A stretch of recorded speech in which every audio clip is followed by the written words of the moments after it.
আমরা যখন নতুন ল্যাপটপ কিনতে যাই তখন জেনারেলি আমাদের মধ্যে যেই এক্সপেকটেশনগুলো গ্রো করে তার প্রথমটি হচ্ছে good design and portability, second one is dissent performance, third one is good battery life and finally fourth one হচ্ছে অ্যাফোর্ডেবল প্রাইসিং। এখন এই চারটাতেই ঠিক চিহ্ন দেয় এইরকম ল্যাপটপ পাওয়া কিন্তু খুবই দুষ্কর এবং পাওয়া যায় না বললেই চলে। বাট আমরা যদি একটা সার্টেন সেগমেন্টে মুভ করি, লেটস সে প্রিমিয়াম সেগমেন্টের যে ল্যাপটপগুলো আছে সেগুলো কিন্তু অলমোস্ট চারটা বক্সেই ঠিক চিহ্ন দিয়ে দেয়। এখন অনেকেই বলবেন প্রিমিয়াম ল্যাপটপগুলো তো 4 নাম্বার যে পয়েন্ট আছে সেটাতে ঠিক চিহ্ন দিচ্ছে না, মানে অ্যাফোর্ডেবল না। বাট একটা জিনিস চিন্তা করে দেখবেন, অ্যাফোর্ডেবিলিটিটা কিন্তু অনেক সাবজেক্টিভ একটা ব্যাপার। কারণ কারো কাছে 20,000 টাকা অ্যাফোর্ডেবল, কারো কাছে 50,000 অ্যাফোর্ডেবল, কারো কাছে 1 লাখ বা কারো কাছে 3 লাখ টাকা। সো এই বিষয়টা যদি আমরা মাথায় রাখি তাহলে বলবো প্রিমিয়াম ল্যাপটপগুলো অলমোস্ট 4টা বক্সেই ঠিক চিহ্ন দিয়ে দিচ্ছে। সো আজকে আমরা সেরকম একটি ল্যাপটপ নিয়ে কথা বলবো, মানে প্রিমিয়াম সেগমেন্টের একটি ল্যাপটপ। এটা হচ্ছে Huawei MateBook 13 এবং এটি 2020 এডিশন Huawei MateBook 13-এর। Huawei বাংলাদেশে বেশ কিছু ল্যাপটপ লঞ্চ করেছে, যার মধ্যে এটি হচ্ছে একটি, এবং এই ল্যাপটপটির দাম হচ্ছে বাংলাদেশে 99,999 টাকা, তার মানে 1 লাখ টাকা। সো দামটা রিজনেবল কিনা এটা নিয়ে ভিডিও শেষে কথা বলবো। First let's explore the laptop. তার আগে বলে নিচ্ছি, আপনি যদি আমার চ্যানেলে নতুন হয়ে থাকেন তাহলে please hit the subscribe button, আর যদি অলরেডি সাবস্ক্রাইব করে থাকেন thank you so much.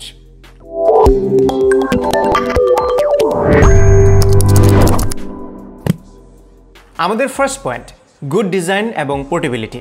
Well, MateBook 13 হচ্ছে 13 ইঞ্চির একটি ল্যাপটপ, সো অবভিয়াসলি আকারে একটু ছোটোখাটো, এবং এটা যে থিকনেস আছে সেটা হচ্ছে 14.9 মিলিমিটার। সো বুঝতে পারছেন বেশ স্লিম, এবং এই ল্যাপটপটি ফুললি মেটালের তৈরি, যে কারণে এটার ওজন হচ্ছে 1.3 কেজি।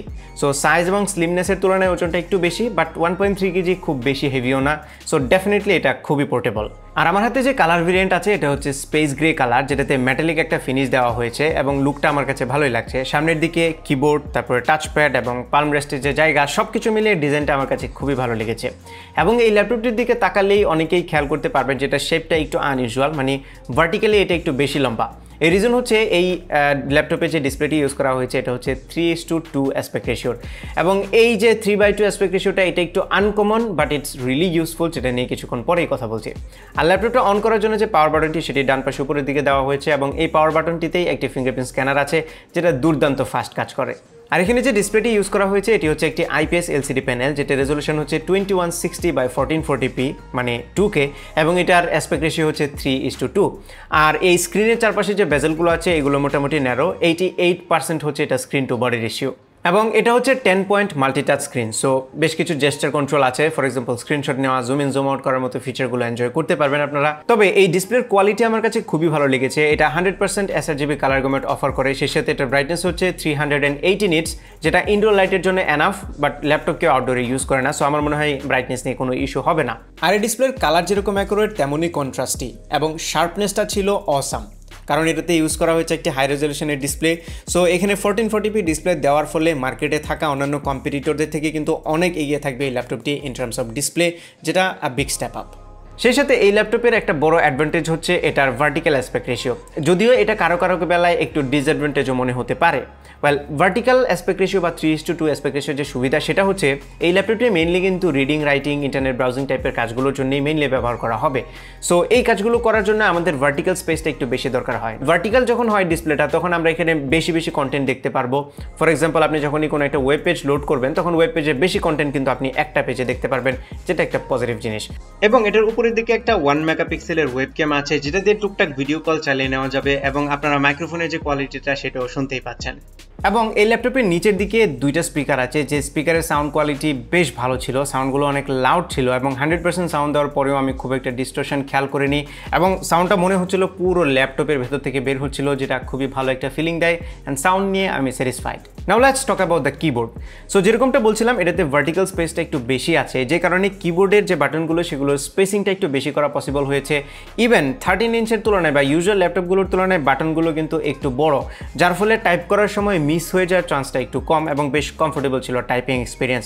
ফুল সাইজের একটি কিবোর্ড, তবে কিবোর্ডের যে বাটনগুলো এইগুলোর যে ট্রাভেল ডিস্টেন্সটা সেটা আমার কাছে একটু কম মনে হয়েছে, যার ফলে খুব একটা ক্লিকি ফিল হয় না। আমার মনে হয় আরেকটু যদি ডিপে যেত বাটনগুলো তাহলে টাইপ করতে গিয়ে আরেকটু বেশি মজা লাগতো।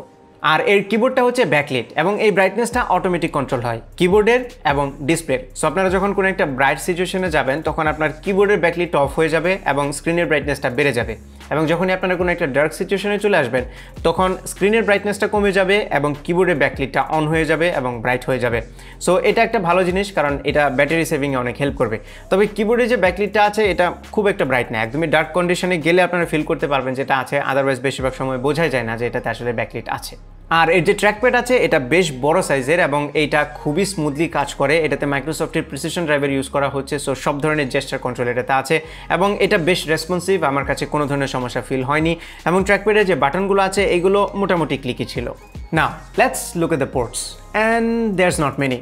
ডান পাশে আছে একটা ইউএসবি টাইপ সি পোর্ট, বাম পাশে আছে একটা ইউএসবি টাইপ সি পোর্ট এবং একটা 3.5mm combo audio Jack, and that's all. So যারা পোর্টস নিয়ে একটু স্কেপটিক্যাল হবেন তাদের জন্য বলছি, প্রিমিয়াম সেগমেন্টের ল্যাপটপগুলো আসলে এই ট্রেন্ডের দিকে যাচ্ছে, যত বেশি স্লিম হচ্ছে তত বেশি পোর্টস কমানো হচ্ছে। So welcome to the world of docks. আর এটা যে দুটি পোর্ট আছে তার ডান পাশেটা দিয়ে শুধুমাত্র ডেটা ট্রান্সফার করতে পারবেন আর বাম পাশেটা দিয়ে চার্জ করতে পারবেন, পাশাপাশি ডেটা ট্রান্সফার করতে পারবেন। এবং দুটো পোর্টই হচ্ছে ইউএসবি 3.1 Gen 1 প্রোটোকলের, সো নো থান্ডারবোল্ট। এবার চলে এসে আমাদের সেকেন্ড পয়েন্ট, পারফরমেন্সে। এই ল্যাপটপে ইউজ করা হয়েছে ইন্টেল Core i5 10th জেনারেশনের প্রসেসর, যেটা হচ্ছে Core i5 10210U, যেটা 4 কোর এবং 8 থ্রেডের একটি প্রসেসর। এবং এটাতে 16GB র্যাম ইউজ করা হয়েছে DDR3, যেটা 2133 মেগাহার্টসের, এবং এটাতে একটি 512GB NVMe SSD ইউজ করা হয়েছে। পাশাপাশি সবচেয়ে হাইলাইটিং যে ফিচার সেটি হচ্ছে এটাতে একটা ডেডিকেটেড গ্রাফিক্স কার্ড ইউজ করা হয়েছে, যেটা হচ্ছে NVIDIA MX 250। R day to day পারফরমেন্সের কথা যদি বলি তাহলে এই ল্যাপটপটি কিন্তু মেইনলি টার্গেট করা হয়েছে অফিসিয়াল কাজের জন্য, let's say internet browsing, email writing, পাশাপাশি ডকুমেন্টেশন, এইসব কাজের জন্য। বাট যেহেতু এটাতে একটি ডেডিকেটেড গ্রাফিক্স কার্ড আছে, so we can step it up a bit. Well, আমি যে ডে টু ডে কাজগুলো করেছি, লেটস সে আমি যখন ইন্টারনেট ব্রাউজ করতে গিয়েছি তখন মাল্টিপল ব্রাউজার ওপেন করে রেখেছি, মাল্টিপল ট্যাব ওপেন করে রেখেছি, কোনো ধরনের সমস্যা আমি ফেস করিনি, একদম স্মুথ ছিল পারফরমেন্স। সেই সাথে আমি এটাতে কিছু ছবি এডিট করেছি, সো বেসিক যে ফটোশপের কাজগুলো সেগুলো খুব স্মুথলি রান হয়। আর আমি এই ল্যাপটপ দিয়ে ভিডিও এডিট করারও চেষ্টা করেছি এবং MX 250 ক্যাপেবল একটি কার্ড, এবং এটি দিয়ে আমি প্রিমিয়ার প্রোতে 1080 ভিডিও খুব স্মুথলি এডিট করতে পারছিলাম। যদিও এটাতে যদি আপনারা কালার গ্রেড করেন কিংবা হেভি কোনো ইফেক্ট অ্যাড করেন তাহলে ডেফিনেটলি সেরকম পারফরমেন্স পাবেন না।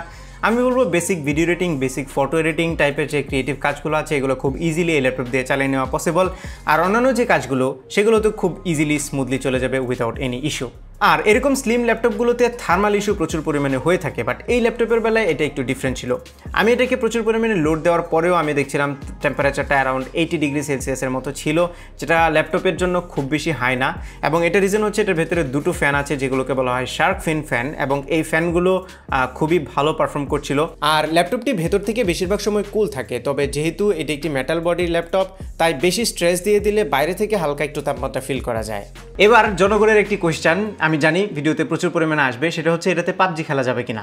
ইয়েস, আমি ট্রাই করে দেখেছি, এটা দিয়ে পাবজি খেলা যাবে। যদিও এই ল্যাপটপটা গেমিংয়ের জন্য কেউ কিনবে না, স্টিল এটাতে আপনারা পাবজি খেলতে পারবেন, পাশাপাশি CSGO, মাইনক্রাফট টাইপের যে গেমগুলো আছে সেগুলো খুব ইজিলি রান করতে পারবেন। এবার আমাদের থার্ড পয়েন্ট, সেটা হচ্ছে ব্যাটারি ব্যাকআপ। ওয়েল, এই ল্যাপটপটিতে 41.7 ওয়াট আওয়ারের একটি ব্যাটারি ইউজ করা হয়েছে এবং এই ব্যাটারি ব্যাকআপ নিয়েও আমি মোটামুটি স্যাটিসফাইড। সো এটা দিয়ে আমি অ্যারাউন্ড 7 আওয়ার্সের মতো ব্যাটারি ব্যাকআপ পাচ্ছিলাম, যদিও এটার মধ্যে অনেক মিশ্র টাইপের ইউজ ছিল। একটু গেমিং ছিল, মানে পাবজি খেলেছিলাম একটা ম্যাচ, পাশাপাশি একটু ভিডিও এডিট করেছি, ছবি এডিট করেছি এবং হালকা পাতলা ইন্টারনেট ব্রাউজিংয়ের মতো মিশ্র কাজগুলো ছিল।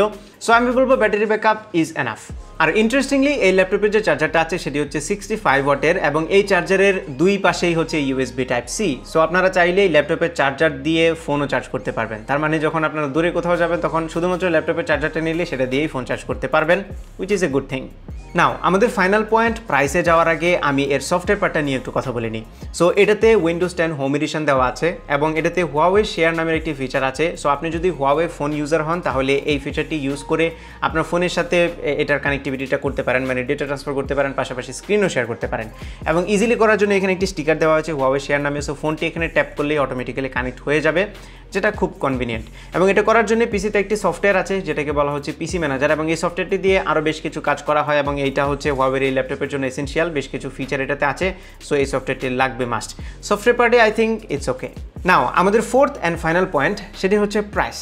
ওয়েল, এই ল্যাপটপটি শুরু হচ্ছে 1 লাখ টাকা থেকে এবং আমাদের দেশের পার্সপেক্টিভে এটা অনেকের কাছেই একটু এক্সপেন্সিভ মনে হতে পারে, বাট হোল্ড অন, আমরা যদি এই সিমিলার রেঞ্জের কম্পিটিশনে থাকা অন্যান্য ল্যাপটপগুলোর দিকে তাকাই, প্রথমেই দেখি আমরা অ্যাপলের ল্যাপটপগুলো, অ্যাপল MacBook Air কিংবা MacBook 13 ইঞ্চ, সেগুলোর স্প্যাক কিন্তু এটা সিমিলার। কোনো কোনো ক্ষেত্রে অ্যাপলের স্প্যাকগুলো একটু লোয়ার, তারপরেও প্রাইস কিন্তু অ্যাপলেরগুলোর এটা থেকে লেটস সে 15 থেকে 30-40 হাজার টাকা পর্যন্ত বেশি। এখন অনেকেই বলতে পারেন অ্যাপলের সাথে কেন কম্পেয়ার করছেন। সো অ্যাপলের বাইরেও অনেক ল্যাপটপ আছে, for example Dell XPS 13, Microsoft Surface Book, এই ল্যাপটপগুলো কিন্তু সিমিলার স্পেকের, কিন্তু সেগুলোর দামও 20-40 হাজার টাকা পর্যন্ত বেশি। সো আমি বলবো যদি আপনারা সিমিলার স্পেকের ল্যাপটপ অনেক কম দামে পান, so why not grab this package.